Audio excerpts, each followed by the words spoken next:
সবথেকে বড় বিষয়, রাজগোপাল বাবু আমাদের সঙ্গে রয়েছেন। যে পরিস্থিতি তৈরি হয়েছে তার প্রেক্ষিতে দাঁড়িয়ে গোটা বিশ্ব তারা চিন্তা করছে, কিন্তু আমাদের এই রাজ্য দেশ, যেমনটা আপনিও বলেন, যে আরও সক্রিয় ভূমিকা অবতীর্ণ হওয়ার হয়তো সময় এসেছে, কিন্তু কোথাও কি আমার মনে হচ্ছে জল মাপছে ভারতবর্ষ।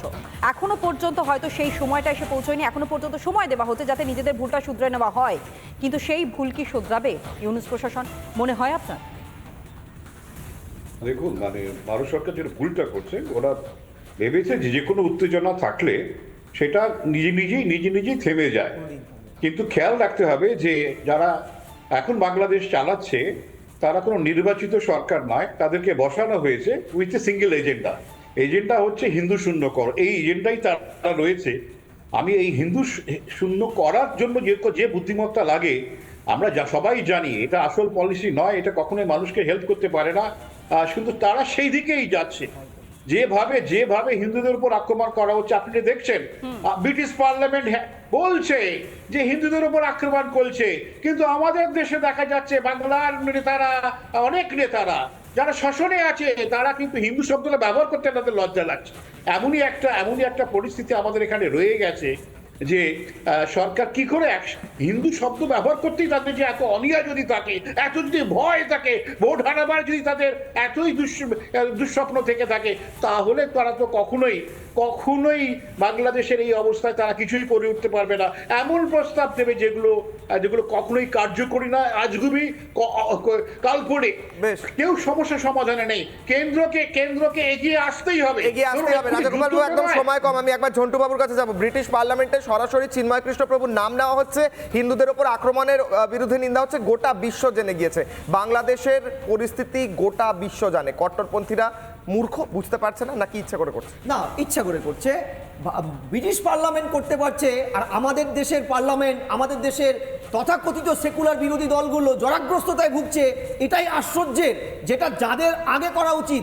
রাজগোপাল ধর্মবাবু বলছেন জল মাপছে, আমি বলছি জল মাপার কি আছে? মাথার উপর দিয়ে জল বন্যা হয়ে বেরিয়ে গেছে, তারপরেও জল মাপতে হচ্ছে মোদিজিকে। আমি বলছি এখানকার পলিটিশিয়ানদের দায়বদ্ধতা দেখো। বিরোধী মমতা ব্যানার্জি শান্তি কমিটি গঠন করার কথা বলা হয়েছে, প্রস্তাবনার কথা ভাবনা চিন্তা করা হয়েছে। এই মুহূর্তে আন্তর্জাতিক মঞ্চে ওয়ান এজেন্ডায় আলোচনা আনুক ভারত বা পৃথিবীর এই জিওপলিটিক্যাল মানচিত্রে কন্ট্রোলিং পাওয়ার, যার ইকোনমিক্যাল পাওয়ারটা বেশি সে কন্ট্রোল করে, যার ফোর্স বেশি সে কন্ট্রোল করে। ভারত কোন অঙ্কে জল মাপছে, কোন অঙ্কে এখানকার দায়িত্ববান বিরোধীরা হিন্দু নামটা ব্যবহার করতে ভয় পাচ্ছে। ঠিক কেন হিন্দু নাম নয়? ঠিক একদমই ঝন্টু বাবু যে কথা বলছিলেন, ঝন্টু বাবু এবং রাজগোপাল বাবু, তনয়া, কেন এই মুহূর্তে দাঁড়িয়ে আরো প্রোঅ্যাক্টিভ হয়ে সরাসরি একদম চোখে চোখ রেখে বাংলাদেশের এক প্রকার কট্টরপন্থীদের টুটি টিপে ধরা হচ্ছে না ভারত সরকার কিংবা অন্যান্য ইন্টারন্যাশনাল ফোরামের তরফ থেকে? আমাদের প্রশ্ন তো থাকছে একদমই। এবং পরবর্তী পদক্ষেপ ভারতের পক্ষ থেকে কি নেওয়া হয়, এবং আদৌ আজকে এই যে চিন্ময় কৃষ্ণ প্রভুকে আদালতে তোলা, তার মামলা এবং তার জামিন কি হয়, গোটা পরিস্থিতির দিকে আমাদের নজর আগে থেকেও ছিল এবং এখনো থাকবে, আগামীতেও থাকবে, যতক্ষণ না পর্যন্ত হিন্দু সনাতনীদের উপরে এই হামলা, বর্বরচিত অত্যাচার বন্ধ না করা হয়।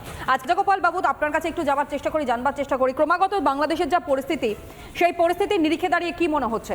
পাকিস্তানের সঙ্গে বন্ধুত্বপূর্ণ সম্পর্ক বজায় রেখে হাতে হাত মিলিয়ে তাহলে কি এবার উর্দুস্তান হতে চলেছে বাংলাদেশ?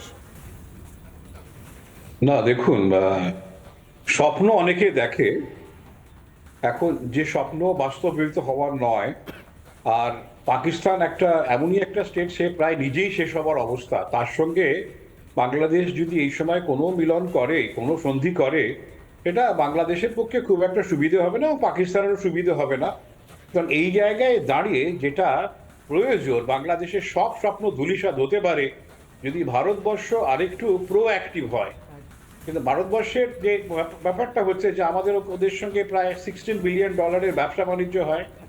যারা ব্যবসা বাণিজ্য করেন তারা ভারত সরকারকে বলছেন, ভাই তোমরা যদি কিছু অ্যাকশন নাও, আমার ব্যবসা বাণিজ্য আটকে যাবে, অত বড় মার্কেট।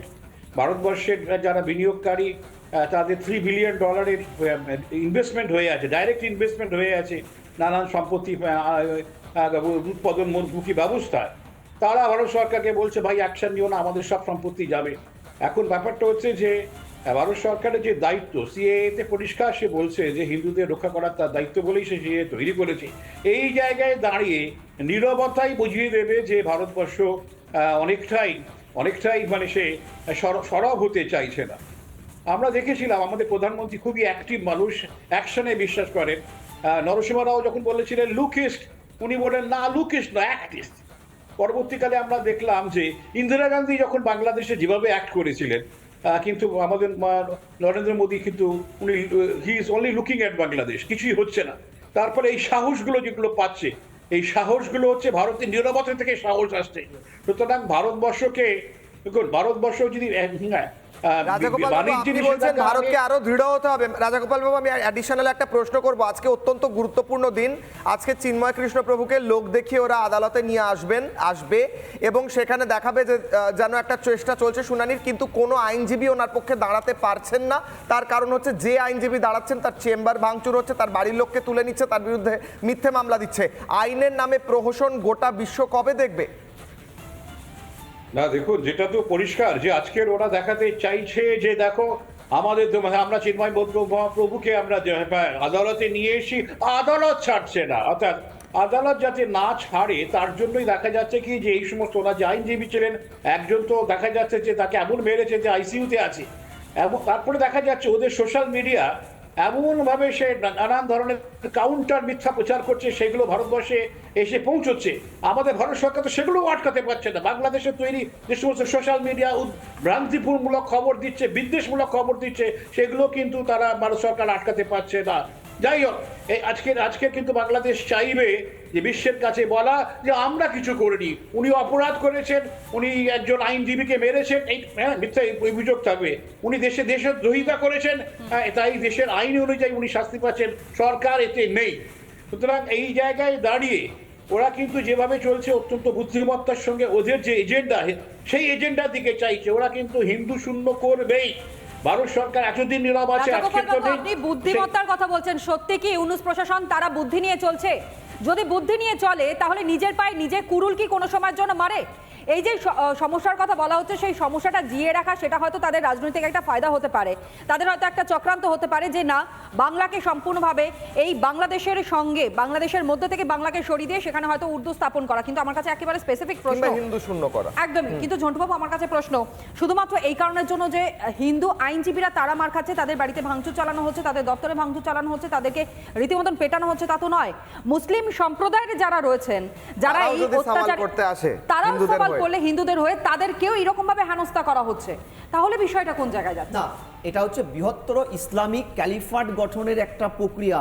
তাতে যদি এই প্রক্রিয়ায় বাধা মুসলিমরাও হয়ে যায়, মুক্তমনা মুসলিম, তাদেরকেও মারা হবে, এটাই পলিসির পার্ট। এটা আজ নয়, তোমরা খেয়াল করে দেখবে এটা কন্টিনিউয়াস। এই হাসিনা সরকারের সময় কিন্তু হয়েছে, মুক্তমনাদের প্রকাশ্যে মারা হয়েছে, তার মধ্যে একটা বড় অংশ মুসলিম খুন করা হয়েছে বাড়ির সামনে। আমি কেন বলছি তোমাকে, ভারতের সাথে ওরা আর্ম ফোর্সে সরাসরি যুদ্ধে পারবে না, তাই ওরা পাকিস্তানের যে প্রক্সি ওয়ারের পার্টটাকে নিয়েছে, ইসলামিক প্রক্সি ওয়ারের পার্ট, এবং তারই অঙ্গ তুমি দেখবে যে কন্টিনিউয়াস ভারতের ইন্ডিয়ান অপারেশন হেড ইকরামুল হক ওরফে আবু তালহাকে পর্যন্ত ছেড়ে দিয়েছে। আমি বলছি যেই পার্টটা বাংলাদেশের জন্যও ভয়ানক, তাদেরকে ছাড়া হচ্ছে কেন? সরাসরি আর্ম ফোর্সে ওরা লড়তে পারবে না। ওদের আশঙ্কা ভারত যদি কোনো রকম ডিরেক্ট আর্মি আর্মস ফোর্স দিয়ে হামলা করে, তার আগে ভারতের পাকিস্তানের ভেতরে দেখানো ললিপপ নিয়ে যদি তারা নাচানাচি করে, তাহলে পাকিস্তানের বর্তমান যা পরিস্থিতি, সেই বর্তমান পরিস্থিতি তো বাংলাদেশের হতে পারে। এগুলো এইসব কথা বলে লাভ নেই, এইসব থিওরি কথা ওরা বোঝে না, মৌলবাদীরা কোনদিন বোঝে না। পাকিস্তান বোঝে, পাকিস্তানে যারা চালাচ্ছে ক্ষমতাটা, এটা বৃহত্তর কনস্পিরেসি। ইউনিস নয়, তার পিছনে আছে রেড টেরর করিডোর, আছে পাকিস্তানের পার্ট হিজবুল, আইএসআই।